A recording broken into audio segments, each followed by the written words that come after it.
Good morning, Professor James, the director of IIPS, Professor T.V. Shekhar, and Dr. Govil, the coordinators for this symposium.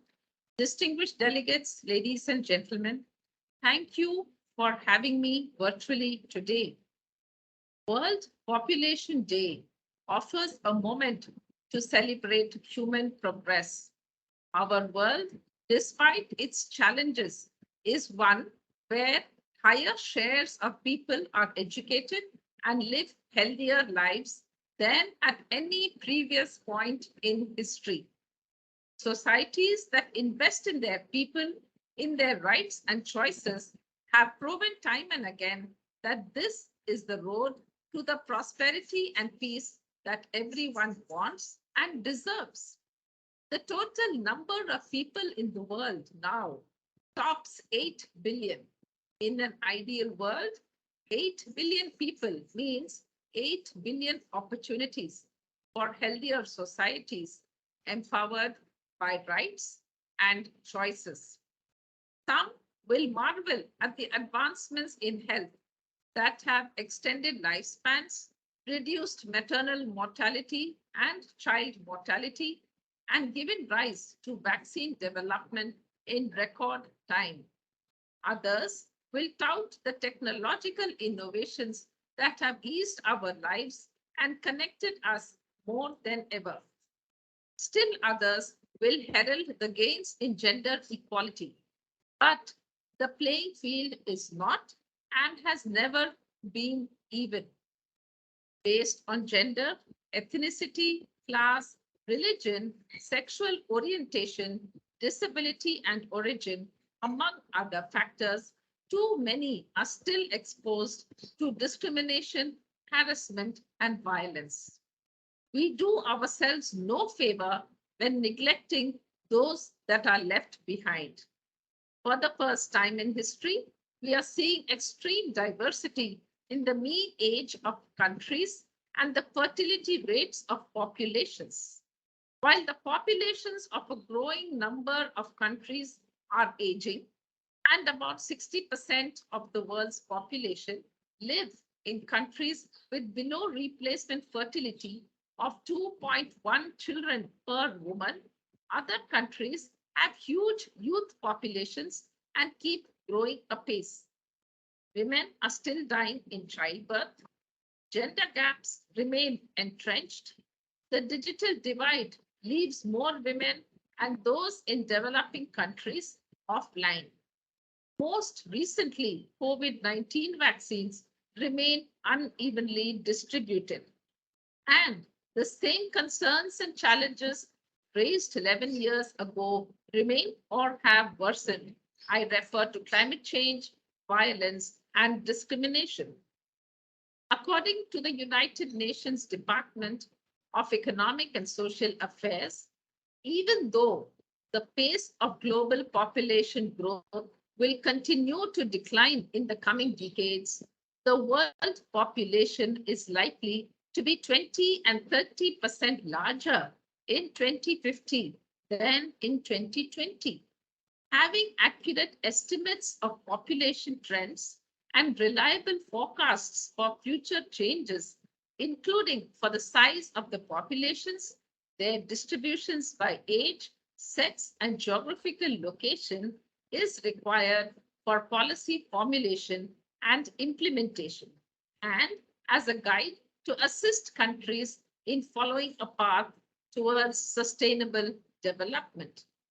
If, for example, fertility is falling, we should ask, is it because prospective parents worry about how they will provide for a family, find affordable living space, or how going on maternity leave might hamper a mother's career trajectory? If fertility is rising, on the other hand, is it by choice or because women don't have the knowledge of or access to modern contraception? Recent surveys show that in a majority of Indian states also, fertility rate has fallen well below the replacement level of 2.1, and the country is fast approaching the replacement level itself. The total fertility rate of India in 2017 stood at 2.2. And according to the data from the National Family Health Survey 5, which is NFHS 5, India's total fertility rate dropped below the replacement level of 2.1 and currently stands at 2.0, with urban areas pegged at 1.6. The fertility rate of Maharashtra also fell gradually from 2 live births per woman in 2007 to 1.7 live births per woman in 2018. While total fertility rate, that is the average number of children born to a woman over her lifetime, the TFR, is dipping across the country. Data from the same NFHS 5 shows that female sterilization is the most common method of contraception. While female sterilization increased in most states from, let's say, 49% to 58% in Tamil Nadu and from 21% to 35% in Maharashtra, Maharashtra posted a slight drop from 50% to 49%. If we have a look at disaggregated data within the state of Maharashtra, Mumbai, the island city, follows the national trend of more sterilization, that is up from 36% to 47%, while the suburbs of Mumbai have shown a drop from 43% to 38%. The male participation in family planning has always been a problem at the country and at the state level. Again, as per NFHS 5, 74% of couples practice contraception as against nearly 60% that did according to NFHS 4. Couples who adopted condoms also rose from 5.6% to 9.6% in NFHS 5. In Maharashtra too, it increased from 7.1% to 10.2% over the two NFHS survey periods. While the increase in the use of modern contraceptive methods is heartening, an increase in female sterilization, coupled with continued stagnation in male sterilization uptake, shows that the heavy lifting in the family planning program is still done by the women. Therefore, focus should be on people, not population. Reducing people to numbers strips them of their humanity. Instead of making the numbers work for the systems, make the systems work for the numbers by promoting the health and the well-being of the people. Making sure that everyone is counted can allow governments to better assess the needs of a changing population and chart a surer path to addressing those needs for demographic resilience. Achieving this demographic resilience starts with the commitment to counting not just numbers of people, but also opportunities for progress and barriers that stand in its way. This calls for transforming discriminatory norms that hold individuals and societies back. It leads us to economies that work for all people instead of just a few, and to a fair use of resources so that we can mitigate risks and meet the needs of both the current and the future generations. Now, let me talk of UNICEF and how we work for the story behind the numbers and attempt to make the systems work for the numbers by promoting the health and the well-being of the people. It is a happy coincidence that UNICEF is celebrating 75 years of work globally, 73 years of which are in India. Our main goal has been in ensuring children survive and thrive in all stages of life. They are nourished, they are educated, and they are aware of their rights to make informed decisions as they grow up. The last 73 years of our work in India inform us that as we strive to achieve our goals for children, that geographical scenarios, political and administrative commitments, and committed resources for women and children are fundamental in achieving these goals. Some states like Maharashtra, Tamil Nadu, and Kerala have indeed been pioneering in their commitment, while a few other states, despite their commitment, struggle due to various reasons linked to resource allocation and other local challenges. UNICEF works largely in the rural areas, and we have seen that the robust administrative systems are set up that are geared towards a very good understanding of the issues and how to address them. I am reminded of my visit to Nandurbar district of Maharashtra, which is a 70% tribal district. And I vividly recall in the remote interiors of Akalpur block that an Anganwadi Sevika was able to scientifically distinguish and measure severely and moderately acute malnourished children and counsel mothers on the same.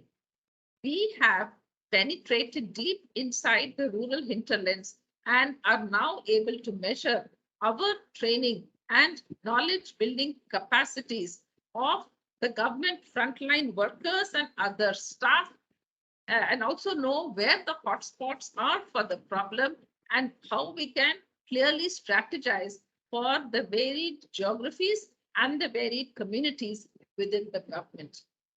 This is but one example of how systems work for the numbers, as I had mentioned earlier to you. And now, as we stand, India has the proud distinction of eradicating polio, smallpox, and maternal tetanus, largely due to the systems strengthening and investments made. I would like to take up for today's talk the issue of rapidly urbanizing India, where the municipalities and the urban population living within them lack the similar investments in systems. Take, for instance, Maharashtra, whose population, as per Census 2011, is approximately 11.24 crores, of which 6.15 crores is rural and 5.08 crores is urban.